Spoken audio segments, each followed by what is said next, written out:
महाराष्ट्राला 13 ऑगस्टपासून पावसाचा जोर पुन्हा वाढणार. छत्रपती संभाजीनगर, जळगाव, नाशिकसह 10 जिल्ह्यांमध्ये वादळी वाऱ्यासह गारपिटीचा अंदाज. हवामान विभागाकडून सतर्कतेच्या सूचना. मुंबईमध्ये ऑगस्टच्या सुरुवातीला पावसाची विश्रांती. मुंबईला पाणी पुरवठा करणाऱ्या 7ही धरणांमधील उपयुक्त पाणीसाठा 88.40% स्थिरावला. महापालिकेने लागू केलेली 10% पाणी कपात अद्यापही कायम. ठाणेकरांना आता दिलासा मिळाला. बारवी धरण ओव्हरफ्लो तर स्वयंचलित दरवाजे उघडत पाण्याचा विसर्ग सुरू. धरण परिसर आणि नदीकाठच्या गावांना सतर्कतेचा इशारा. कल्याण, डोंबिवली, अंबरनाथ, बदलापूर, उल्हासनगरमध्ये ठाणे जिल्ह्याला मोठा दिलासा. पनवेलमध्ये पावसाळ्यामध्ये देखील पाणी टंचाई कायम. कळंबोली, रोडपाली या परिसरामध्ये अनियमित पाणी पुरवठ्यामुळे नागरिक त्रस्त. 32 MLD गरज असताना केवळ 19 ते 22 MLD पाणी पुरवठा. तर उपमहापौरांच्या प्रभागामध्ये हीच परिस्थिती. नाशिकच्या इगतपुरी शहरासह धरणाच्या पाणलोट क्षेत्रामध्ये पावसाचा जोर कायम. इगतपुरी शहरातील रेल्वे धरणाच्या पाणीसाठ्यामध्ये वाढ. धरण 100% भरलं आणि त्यानंतर सांडव्यावरून पाण्याचा विसर्ग सुरू. करमाळा तालुक्यामध्ये पावसानं दडी मारली. पिकं धोक्यात आली. पावसाअभावी कोवळी पिकं करपण्याच्या मार्गावरती. पेरणी केलेल्या पिकांची वाढ खुंटली. गोंदियामध्ये वैनगंगा नदीवरील धापेवाडा या बॅरेजचे 17 दरवाजे उघडले. 17 दरवाजांमधून 1,11,852 क्युसेकने पाण्याचा विसर्ग. मुसळधार पावसामुळे वैनगंगा नदीच्या पाणी पातळीमध्ये वाढ. नदीकाठच्या गावांना सतर्कतेचा इशारा.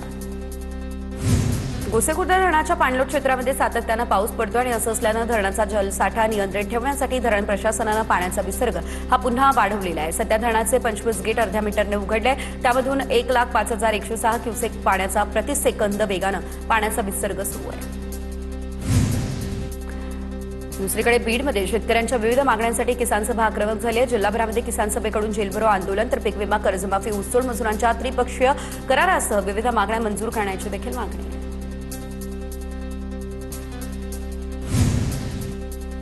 नाशिकमधल्या पावचीवाडीमध्ये भूकंपाच्या धक्क्यानं भिंत कोसळलेली आहे. इतर काही खोल्यांच्या भिंतींना तडे गेलेले आहेत. यामुळे शाळा धोकादायक बनलेली आहे. इतर ठिकाणी शाळा भरवण्याची वेळ ओढावली आहे. नवीन इमारत मिळावी यासाठी गावातील शिष्टमंडळाकडून शिक्षण मंत्र्यांची भेटही घेण्यात आलेली आहे. मागील 1 महिन्यामध्ये नाशिकमध्ये 45 भूकंपाच्या घटना. नाशिकचे जिल्हाधिकारी आयुष प्रसाद यांनी माहिती दिली. इमारतींचं सर्वेक्षण करायला सांगितलेलं आहे. सर्वांचं स्थलांतर करण्यासही सांगितलं. जिल्हाधिकाऱ्यांची ही माहिती. अहिल्यानगरमधल्या महानगरपालिका कर्मचारी मृत्यू प्रकरणामध्ये 5 आरोपींना 15 ऑगस्टपर्यंतची पोलीस कोठडी. धीरज परदेशींच्या मृत्यू प्रकरणी 5 आरोपींना 15 ऑगस्टपर्यंत पोलीस कोठडी सुनावली. धीरज परदेशी यांच्या हत्येच्या निषेधार्थ अहिल्यानगरमध्ये आंदोलन करण्यात आलं. मुख्यमंत्र्यांकडून आंदोलकांसोबत संवाद साधून कारवाईचं आश्वासन देखील देण्यात आलंय. मुख्यमंत्र्यांच्या आश्वासनानंतर हे आंदोलन मागे. कर्जमाफीच्या पहिल्या यादीमध्ये 17 लाख पात्र शेतकऱ्यांना फायदा. दत्ता भरणे यांची माहिती. पात्र शेतकऱ्यांना टप्प्याटप्प्यानं लाभ मिळेल. तर 94,000 शेतकरी आयकर भरत असल्यानं अपात्र ठरले. दत्ता भरणे यांची माहिती. पुणे पालिकेचा खड्ड्यांबाबत भोंगळ कारभार सुरू. तर शिंदेच्या शिवसेनेचे शहर अध्यक्ष प्रमोद भानगिरे यांचा आरोप. रस्त्यावरील खड्ड्यांमुळे नागरिकांना मोठा त्रास. प्रमोद भानगिरे यांच्याकडून संताप व्यक्त. नागपूरमधील नागनदी या प्रकल्पातील खोदकामावरती केंद्रीय मंत्री नितीन गडकरी यांचा दणका. रस्ते खोदून पूर्ववत न करणाऱ्या अधिकाऱ्यांचं निलंबन करण्याचे आदेश. संबंधित कंत्राटदारांना ब्लॅकलिस्ट करण्याचेही आदेश. अन्न सुरक्षा ही फाईल तपासण्या किंवा आकडेवारीसाठी नाही. प्रत्येक कारवाई ही आरोग्य सुरक्षित करण्यासाठी आहे. FDA आयुक्त तुकाराम मुंढे यांचं हे ट्विट. पुण्यातील दूध भेसळ प्रकरणामध्ये 24 आरोपींना अटक. पुणे ग्रामीण पोलीस अधीक्षक संदीप सिंह गेले यांची माहिती. पावडर, शॅम्पू याचं दुधात मिश्रण केलं जात होतं. याशिवाय 7 ते 8 जिल्ह्यांमध्ये भेसळयुक्त दुधाचं वितरण केलं जात होतं. संदीप सिंह गेल यांची माहिती. ग्रामीण भागातील शाळांच्या दुरावस्थेवरून CJP आक्रमक. गावातील शाळांमधील मुलांना भविष्य मानत नाही का? दिपकेंचा हा सवाल. तर सरपंचांनी शाळा सुधारण्याकडे लक्ष द्यायला हवं ही विनंती. दिपकेंचं आवाहन. 15 ऑगस्टपासून ग्रामीण भागातील शाळा सुधारण्यासाठी प्रयत्न करू. दिपकेंची ही प्रतिक्रिया. ठाण्यातील महाडाच्या चितळसर मानपाड्यातील घरांच्या किमती आता कमी होणार. 434 विजेत्या लाभार्थ्यांना कायम ठेवण्यात येईल. उर्वरित सदनिकांची नव्यानं सोडत देखील काढण्यात येणार असल्याची माहिती. कल्याणमध्ये भटक्या कुत्र्यांमुळे नागरिकांमध्ये भीतीचं वातावरण. 150हून अधिक नागरिकांना कुत्र्याचा चावा. रुक्मिणीबाई रुग्णालयामध्ये 48 डॉग बाईटचे रुग्ण दाखल. 46 जणांवरती सध्या उपचार सुरू.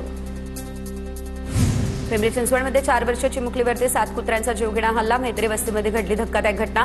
कुत्र्यांच्या हल्ल्यामध्ये चिमुकली गंभीररित्या जखमी. जालन्याच्या अंबडमध्ये पिसाळलेल्या कुत्र्याचा चिमुकल्यावरती हल्ला तर पिसाळलेल्या कुत्र्याच्या हल्ल्यामध्ये चिमुकला गंभीररित्या जखमी. चिमुकल्याच्या तोंडाचा चावा घेत लचके तोडल्याचा प्रकार. जखमी मुलावरती छत्रपती संभाजीनगरमध्ये उपचार सुरू. अमरावतीच्या दर्यापूरमध्ये स्मार्ट मीटर विरोधात शिंदेसेना आक्रमक. शिंदेच्या शिवसेनेचा दर्यापूर महावितरण कार्यालयावरती मोर्चा. नागरिकांच्या परवानगीशिवाय स्मार्ट मीटर बसवू नये शिवसेनेची ही मागणी. संगमनेरमध्ये रेल्वेसाठी केलेल्या रस्ता रोको प्रकरणी आता आंदोलकांवरती गुन्हे दाखल. 11 न्यायाध आणि 3000 अज्ञात आंदोलकांवरती गुन्हे दाखल. बाळासाहेब थोरात यांच्या नेतृत्वाखाली रास्ता रोको देखील करण्यात आला होता. गुन्ह्यामध्ये बाळासाहेब थोरातांचं नाव नसल्याची माहिती. मुंबईमध्ये घर भाड्यानं मिळत नसल्यानं मराठी तरुणी झाली आक्रमक. गावाकडून आलेल्या बॅचलर्सला घर भाड्यानं देत नाही तरुणीचा संताप. मुंबईमध्ये रेंट परवडत नसल्यानं आम्ही कुठे राहायचं, संतप्त तरुणीचा हा सवाल.